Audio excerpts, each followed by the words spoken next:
Isah Dadung Awuk, Politik Kebo ala Joko Tingkir, bagian 2. Momentum tahunan yang dihelat pada pelataran Kamandungan ini keliru, satu pesertanya ialah si preman bintaran Dadung Awuk ini.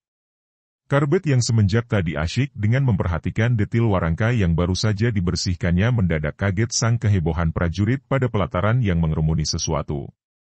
Betul saja, rupa-rupanya baru saja si preman bintara tadi baru saja mengalahkan seekor banteng. Sebenarnya maupun hal yang biasa calon perwira mengalahkan seekor banteng menjadi ujian akhirnya. Yang tak terbiasa kali ini banteng tadi kepalanya remuk hanya sekali hantam sang Dadung Awuk, sang preman bintaran. Inilah yang memicu kerumunan tadi.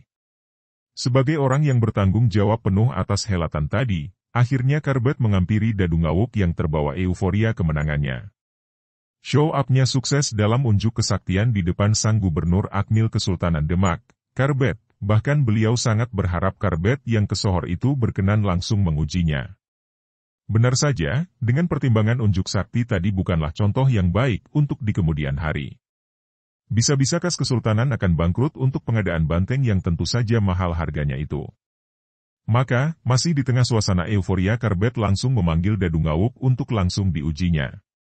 Ucuk dicinta ulam pun tiba, begitulah kira-kira yang muncul di pikiran Dadung Awuk.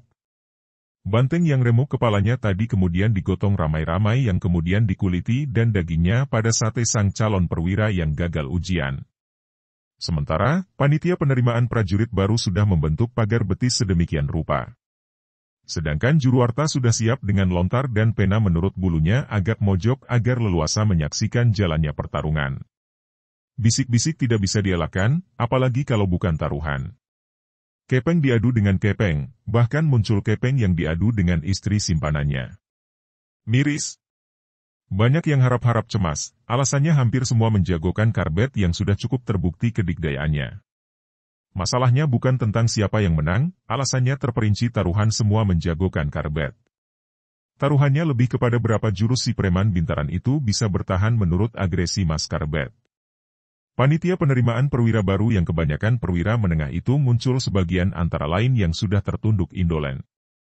Dadung Awuk sudah melewati batas jurus yang disepakati dengan temannya. Ia indolen alasannya selirnya yang baru didapkan menurut Ereten Kulon yang terkenal anggun itu wajib beralih pelukan. Ia tertunduk indolen dan tidak berselera lagi untuk menyaksikan jalannya pertarungan. Sementara pada kalangan, Joko Tingkir atau Karbet yang sedang duel dengan Dadung Awuk sudah mendekati nomor 100 jurus. Tanda menandakan saling mengalahkan masih belum nampak, adanya hanya saling adu atos dan berkelit hingga tidak terasa petang hampir menjelang. Seperti muncul kode tertentu, keduanya langsung berhenti bertarung dan saling surut ke belakang beberapa langkah. Rupa-rupanya pertarungan beralih ke ilmu pamungkas masing-masing. Karena bisanya aktivitas ini akan langsung berhenti waktu terdengar adzan pada Masjid Agung Demak. Dadung Awuk nampak merentangkan kakinya membentuk kuda-kuda dan semakin merendah. Sementara kedua tangganya bertelekan pada atas tanah, beliau rupanya sedang mempersiapkan aji macan liwung yang gegirisi itu. Kedua matanya menatap lekat ditimpali dengan mulutnya yang sekali waktu menyeringai. Di ujung lainnya, Mas Karbet justru nampak sangat santai. Ia hanya berdiri dengan satu kaki, seperti seorang balerina, sementara tangan kanannya diangkat ke atas bagaikan bilah pedang, tangan kiri melipat di dada. Mas Karbet rupanya sedang mempersiapkan aji lebur sakethi. Nampak keduanya masih hening beberapa dikala, mungkin sedang membaca mantera saktinya. Juruwarta yang diutus khusus Sang Sultan Trenggono maupun lebih mendekat agar bisa menyaksikan adu ilmu ini sesempurna mungkin. Sayangnya, waktu si Juruwarta sedang menggeser bangkunya beliau mendengar lengkingan keras. Hanya itu saja. Ia sama sekali tidak menyaksikan proses adu kesaktian tadi. Kini yang beliau saksikan ialah ambruknya Dadung Awuk dengan koordinator remuk terkena pukulan yang dilambaru aji lebur sakethi itu. Suka tidak senang beliau wajib mengarang sendiri proses ini yang nantinya akan dilaporkan pada junjungannya. Gempar itulah kata yang pas. Berita yang beredar sudah semakin banyak bumbunya. Situasi politik yang akan terjadi Karbet sang komandan Paspamsul, pasukan pengawal Sultan, membunuh calon perwira baru membentuk situasi tidak kondusif lagi. Demi pertimbangan kemaslahatan, dengan berat hati akhirnya Karbet dilucuti jabatannya. Dikembalikan dengan tidak hormat menjadi rakyat sipil. Karir militer yang dirintisnya dengan cucuran keringat dan darah itu wajib pupus, alasannya provokasi Dadungawuk waktu itu. Karbet yang sudah pergi menjadi warga sipil kemudian mudik yang kemudian berguru pada Ki Ageng Sela dan Ki Ageng Banyu Biru. Nama yang dianggap belakang ini ialah saudara seperguruan bapaknya Mas Karbet sendiri, yakni Ki Ageng Pengging dikala dengan sama berguru pada Syekh Siti Jenar dengan 40 santri lainnya. Beberapa antara lain ialah Ki Ageng Tingkir yang menjadi ayah angkatnya dan Ki Ageng Butuh yang memberi nama Mas Karbet. Singkat cerita, setelah dirasa cukup mumpuni, Jaka Tingkir atau Mas Karbet bisa pergi lagi ke dalam lingkungan istana. Setelah sebelumnya beliau diwejang, dibisiki, sang Ki Ageng Sela, tentang trik-triknya, harap maklum yang tahu cuma penulisnya saja. Sementara pada hutan Prawata, Sultan Trenggono sedang rapat khusus dengan prajurit pilihan pada keliru satu tenda membahas perburuan yang akan dilangsungkan beberapa dikala lagi.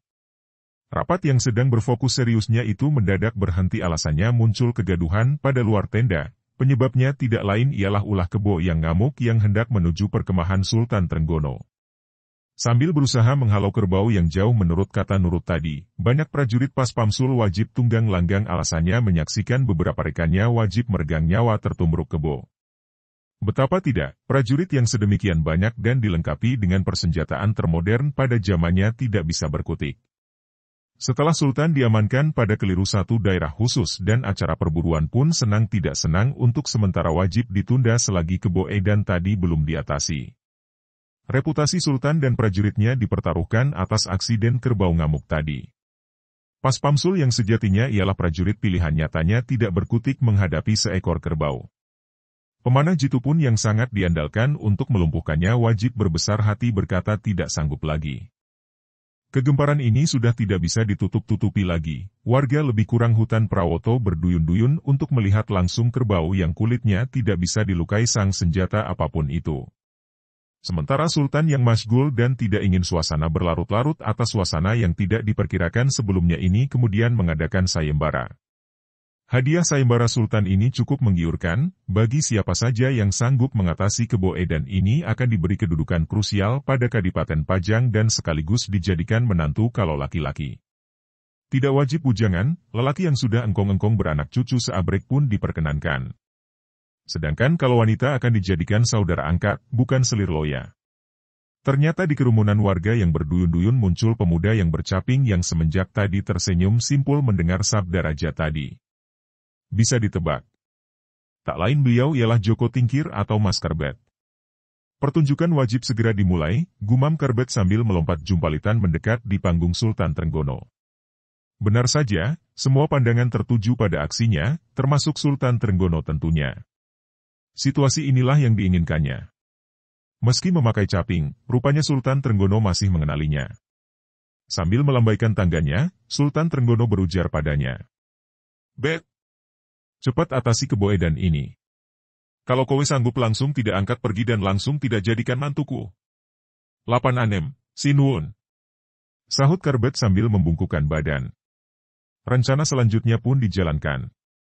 Tidak seperti Dadungawuk yang langsung memakai aji pamungkasnya untuk memecahkan koordinator banteng. Mas Karbet dalam mengatasi kebo edan ini dengan cara yang sangat menghibur. Kira-kira seperti perjukan matador dalam menaklukkan banteng hingga kehabisan energi itulah kira-kira. Setelah dirasa pertunjukannya selayaknya matador dirasa cukup, kemudian Karbet dengan gerakan yang sulit dijelaskan, ujuk-ujuk sudah berada pada punggung kebo edan tadi. Seperti pertunjukan rodeo itulah kira-kira. Dengan hanya berpegangan tanduk menggunakan tangan kirinya. Masih sempat-sempatnya Karbet melambaikan tangan-tangannya kepada halayak ramai. Suasana bergemuruh. Sorak-sorai membahana menyemangati pemuda menurut Tingkir yang caping yang dikenakannya sudah mabur beberapa dikala kemudian. Di tengah tempik sorai, tidak muncul yang tahu tangan kanan Karbet merogoh pendengaran kanan si kebo edan tadi. Tara! Dapat gumamnya. Hanya sejumput tanah liat sebenarnya, namun alasannya sudah pada jampi-jampi sang Ki Ageng Selo menjadikannya bertuah. Akibatnya kebo yang sebenarnya nurut ini menjadi liar tidak terkendali. Seketika itu maupun, begitu sejumput tanah tadi sudah terambil menurut telinganya, mendadak plonga-plongo. Limbung. Tak ingin pertunjukannya tidak happy ending, hanya dengan menampar mini moncong kerbau tadi, kemudian ambruklah kerbau tadi. Sepekan kemudian setelah peristiwa pada hutan Prawata, Sultan Trenggono melunasi janjinya. Karbet yang tadinya dilucuti kepangkatannya, kini diwisuda lagi beberapa dikala sebelum ijab kabul menikahi